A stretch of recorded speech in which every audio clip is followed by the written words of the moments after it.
one and all. I'm delighted to invite you to a podcast with Mr. Chandru Kalro, our Managing Director. Today is a very special and a heartwarming moment to all of us at TTK Prestige, as Chandru sir is approaching his superannuation. He had a remarkable career expanding over 3 decades, during which he not only impacted TTK Prestige but also kitchen appliances industry in India. We are here today, sir, to listen to your leadership insights. Welcome to the podcast, sir. Thank you for having me and thank you for doing this. Sir, my first question to you would be that you've had a truly impressive and highly successful professional career spanning three and more decades with GTK Prestige. Can you please reflect on your career journey with us? Well, as I speak today, the overwhelming emotions in my mind are two. The first one being gratitude, and the second one being a lot of pride. I think I've been truly privileged to work in this organization. My journey started when this organization wasn't that big. It was 72 crores. Um, and that year, when we were 72 crores, let me tell you, when I joined, I knew it was 70. But even from the outside, I knew that the brand Prestige was worth far more than the 72 crores that the turnover was taking. And I joined this company at a time when, after many, many years, we were actually launching new products. That's the time I joined this company. From there, of course, last year we ended up with 2,600 crores standalone. We are, of course, we have two subsidiaries. Between the two of them, they do an additional 200 crores. So that means we are at 2,800. We were unlisted then, we are listed today. I just saw a report in the Times of India. And if you take the last 20 years, TTK Prestige, he stands number 4 among all shares that returned maximum to the shareholders. We are number 4. Not in our industry, overall. So it's truly been a privilege. It's been a privilege because I'm working in a company which has stood for what is right. I'm working in a company which has allowed me to do what I think was right. It allowed me to make mistakes as long as I knew that I was learning from. That kind of a company to get, I think, is. When I superannuate today, the feeling is one of satisfaction. The feeling, as I said, is one of gratitude. I've had some of the best colleagues that I could have imagined. And I'm hoping that they will always remain in my hearts and as I would remain in their hearts. So that, yeah, I mean, it's been fantastic. Thank you, sir. So you touched upon how the top line and bottom line grew, and about the culture, about the market positioning and the shareholder value that we have created. I'm sure this has not been easy, and there have been a lot of challenges. So can you tell us about what were those challenging moments through this journey, and how did you overcome those challenges? If you take my 31 years in this company, you can break them into 3 periods of 10 years each. So 93 to 2003, if you take. When I joined, it was 72 crores. In 2003, it was only 113 crores. So you can imagine the growth was next to nothing. And it was in 2003 which I recollect as the most challenging. Because in that year, we had one of the most high profile launches and yet one of the most failed launches. And the company was in serious financial trouble. And why it was in financial trouble, I will give you a reason for it. The product that we launched failed. The management and the promoters said nobody must lose money on account of their trust in Prestige. We took back the product and gave back every rupee. I don't think I have seen another company do such a thing in the face of adversity the way we did it. But what that meant was that while people praised you for doing whatever you did, you were in a financial mess. We had inventory that was unusable. Almost 70% of our inventory was unusable. We had debt which we could not service, or we were finding it very difficult to service. And we had a market position where market said that if Prestige launches a new product, let us not buy it for the first 4 5 months. And if they want to still make us sell that product, we will let them sell it to us on consignment basis. We will sell it and then pay Prestige. So it was, it was a time when, as a leading brand in the industry, our market positioning suddenly had taken a serious beating. The turning point or the tipping point came when one of our salespeople was actually knocked out of a shop. And what happened at that time was, I got very angry that one of my people has been subjected to such a trick. And we said we will do everything that the market does not expect us to do. We will be ethical, yet we will do everything that they don't expect us to do. And we charted a 30% growth story in that year, which seemed audacious. It seemed audacious because we have never grown by 30% in any year. I told you from 93 to 2003, there was no, 72 to 130. And we said we will do whatever it takes to hit that objective. Unlike in the past, where we said that these are the new products available, how much can we do? We said no, we turn it around. We want to grow and we will do this. The best part is, because our pride was hurt in that year, and I think that is the only way I can read it. What happened that year was not a single person left this company. That was the only year in the history of this company, our worst year, where attrition was zero.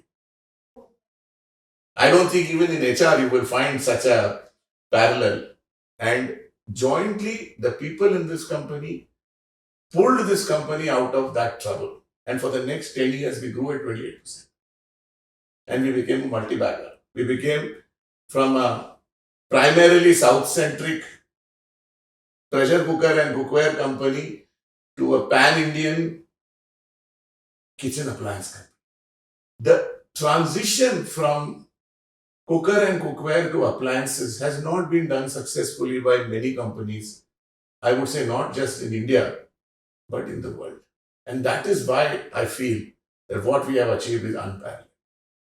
And that is why, as leaders today in the industry, and you probably know this, the nearest kitchen appliance player is less than half our size. But it was that superlative effort that happened in 2003 onwards for the next 10 years that I think brought us to where we are today. So that was one of the most challenging periods.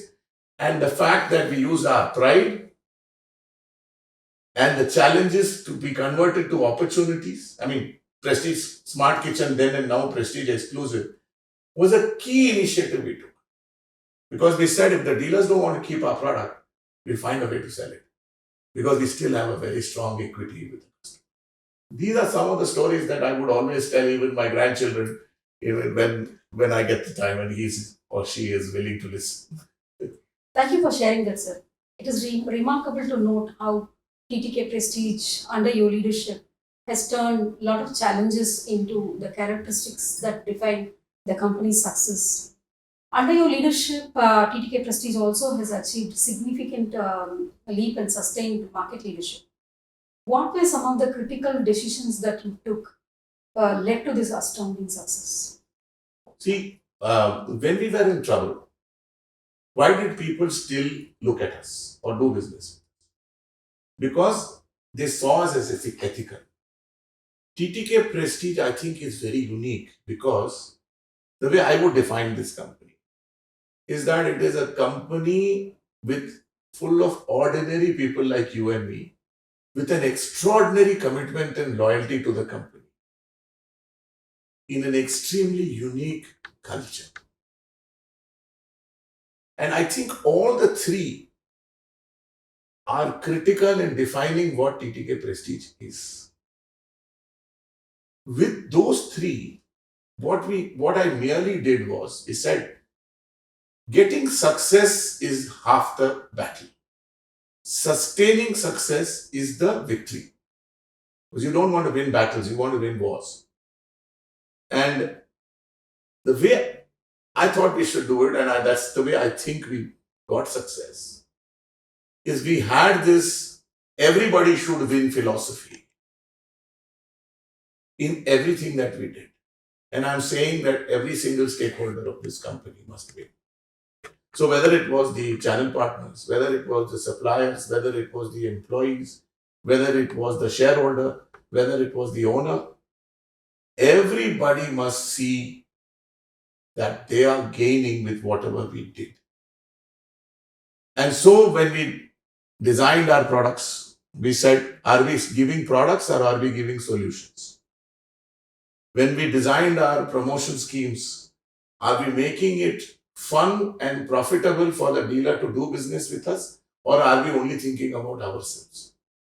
When I'm doing business with the suppliers, are we looking at making sure that the supplier is comfortable doing business with you in a profitable way with a reasonable profit? And we are also getting what we want from them. So if you see today, it is very common for you to see a dealer who has been dealing with us for 50 years, third generation, sometimes fourth. You see some of our suppliers, third generation is actually in the business. This tells you that the company, and I think I also added to that philosophy, I won't say I only did it, is always been fair to all its stakeholders and has ensured that everybody wins this. That's what I think has made the difference. I really like the way you put the people in the middle of everything. When you said a sort of ordinary people achieving extraordinary results, but certain time in business, it's a balancing act of looking at either the business or the people. But we have also seen you successfully balancing it out throughout your journey. So first of all, I think that nobody comes knowing everything. Everybody is willing to learn. As I said, we have ordinary people, but with extraordinary commitment in mind. I've stayed with the philosophy that if we have a new role coming up, if somebody has left us, we must first look within to fill up that position. We must build a pipeline of people and a path for people to see for their own personal growth. In the last 10 years after I took over as managing director, 9.5 years, I think the career progression plans that we have tried to make for people, sensitizing them that there is a method of growth, internal job mobility, LEAP, several such initiatives, gave a very solid message to the people. And we also stated it, sir, that you will be the first choice in case we have a position. I am hoping that that philosophy continues going forward, because it's only then that people will know that their time in this company has been. And I'll tell you what, the moment you give a little bit, the employees have given 10 times. And we are all finally the sum of all our people. The people are our biggest assets. You have seen the industry, not only TTK Prestige, the industry of kitchen appliances grow in the last 3+ more decades. So, what are the ways in which the industry has evolved and how TTK Prestige has coped up with that, sir? See, the whole thing started when kitchens in the home became open kitchens. When I joined this company, kitchens used to be in the corner, not visible, small, dingy.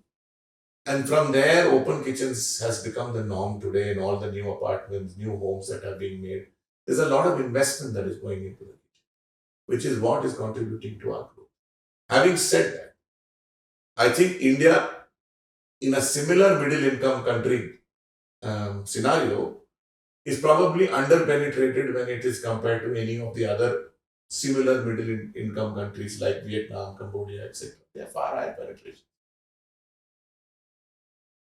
But what it's also telling me is the glass is not half empty, but it is half full, and there is, lots to achieve. The amount of focus on the kitchen that we have also added. For example, 3 years back, we did a program which I think socially is very relevant, where we advertise that cooking has no gender. Why should only the lady of the house cook? If the lady of the house is going outside to work and bring money home, it becomes the man of the house's duty to also help out with the kitchen. It's a very socially relevant topic, which I think as Prestige, as leaders, we have led, and it can transform the country. In the bargain, as leaders, we will also succeed because we are going to build products that make it easy for the men to go and help their wives. Our product development has been to that thing. So the industry is a growing industry. The industry is a fast premiumizing industry because today, what you want to buy for the kitchen does not require a long time to plan. You're not buying a 75-inch television for you to think about it. You, instead of buying a 1,500 rupee pressure cooker, you might buy a 2,000 rupee pressure. But that 500 rupees does not kill anybody. And that is where I see the opportunity for us. And that is the opportunity we have used in the last 20 years for our growth. Because the moment you can offer a better solution to what is there through an innovative product, growth is guaranteed. But now, of late, there is a new thing that's happening. The unorganized sector in our industry is slowly getting organized. And it is time for leaders like us to not take these smaller players, and I no longer call them unorganized players, lightly.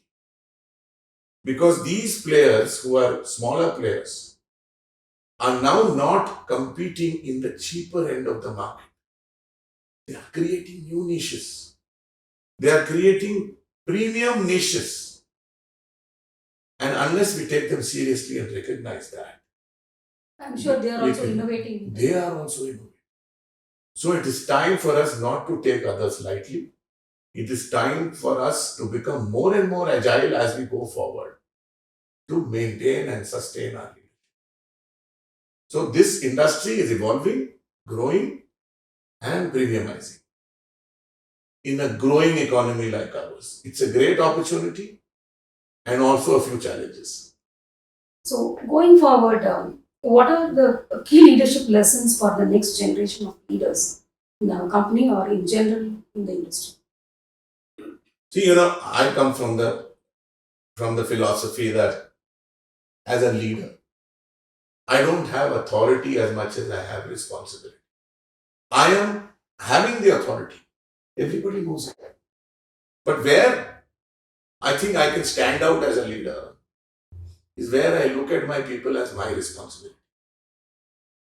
And when I say that they are my responsibility, it means that when that push comes to shove, I must be able to roll up my sleeves and work alongside my people and find solutions for them or co-create solutions from them. Better co-create rather than find, because then there is a debate sometimes. But the moment these solutions are co-created, then things happen in a manner in which you cannot even imagine, because then everybody is going in the same direction. So a leader needs to be in service of his people. A leader needs to be humble, knowledgeable, but humble, so that he is approachable. A leader needs to be a very, very good listener, directly or indirectly.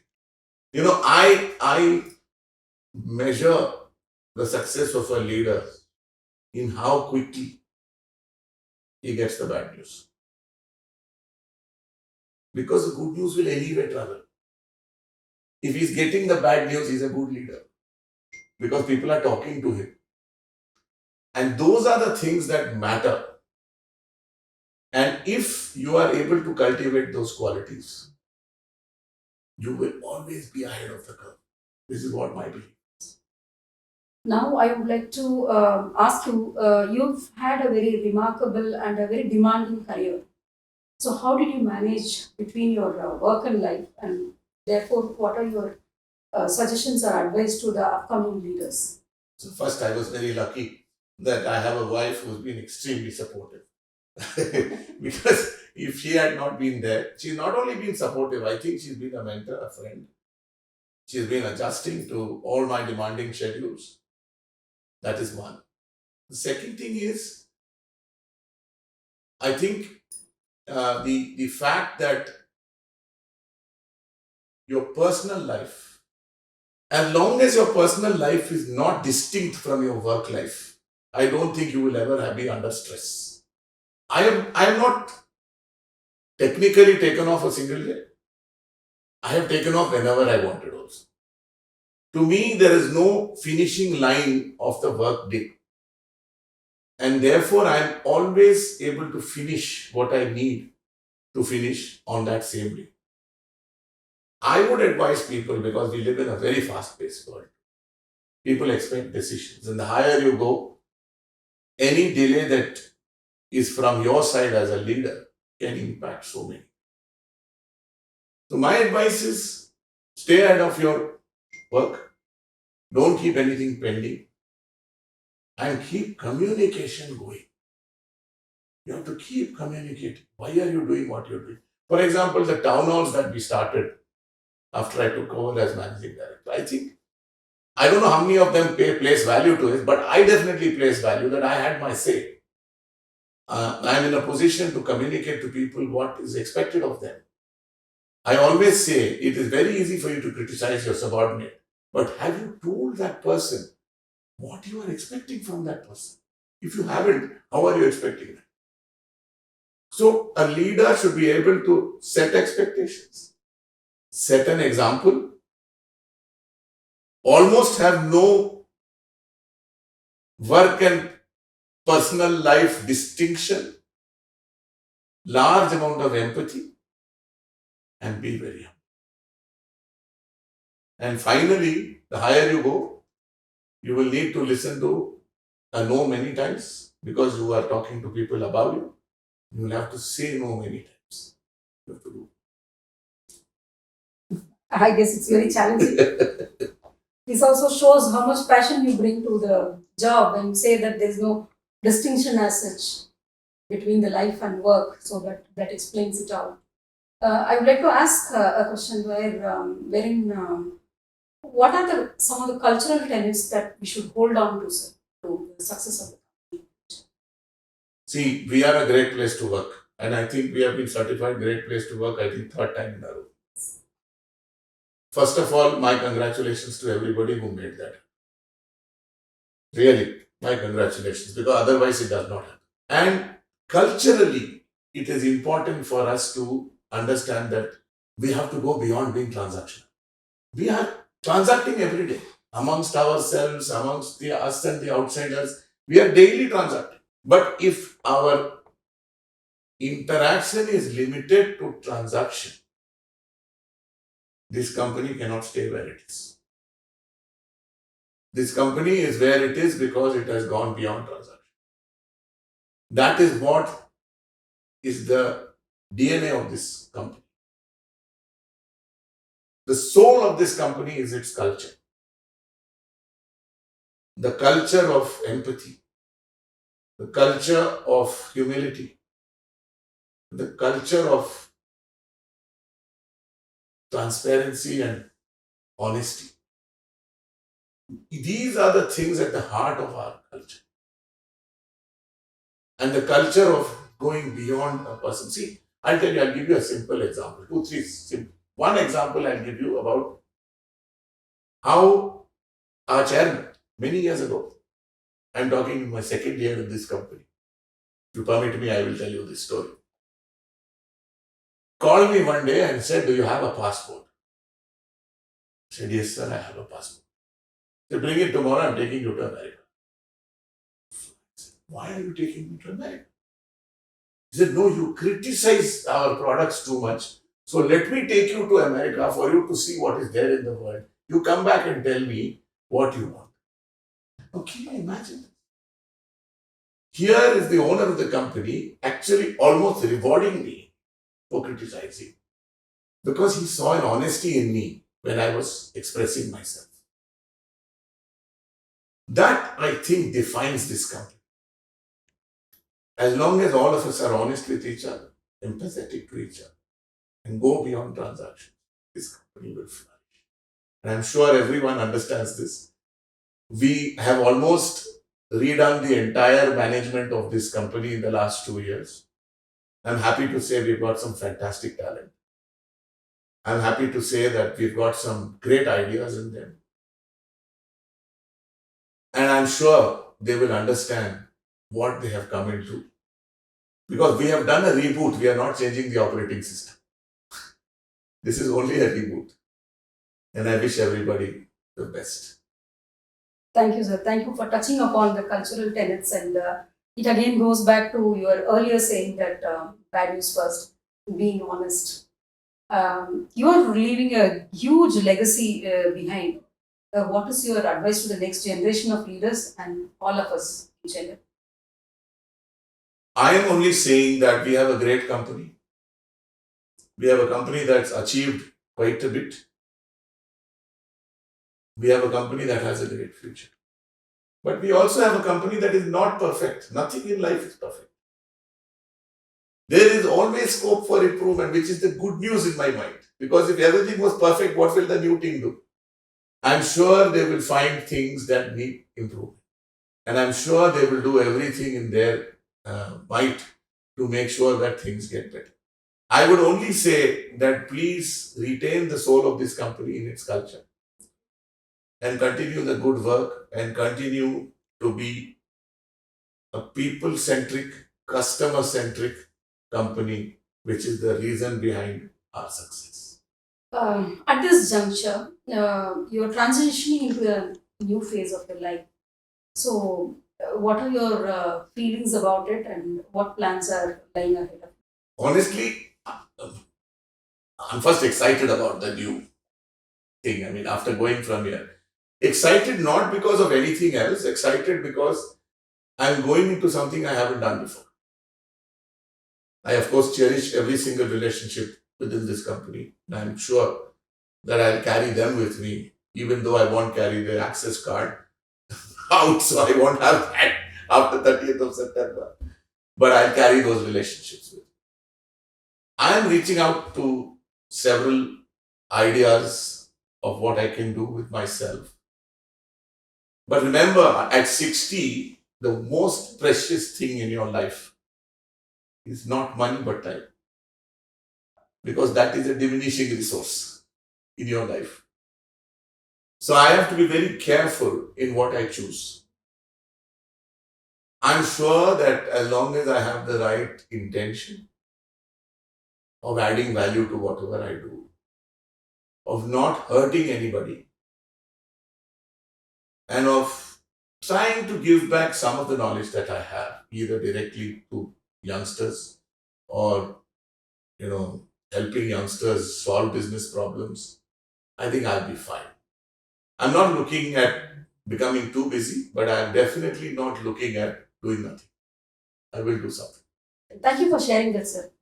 The past 20 to 25 minutes, we heard Chandru sir talk about several things ranging from the company strategy to how he puts the people in the middle of everything, be it the employees or the customers.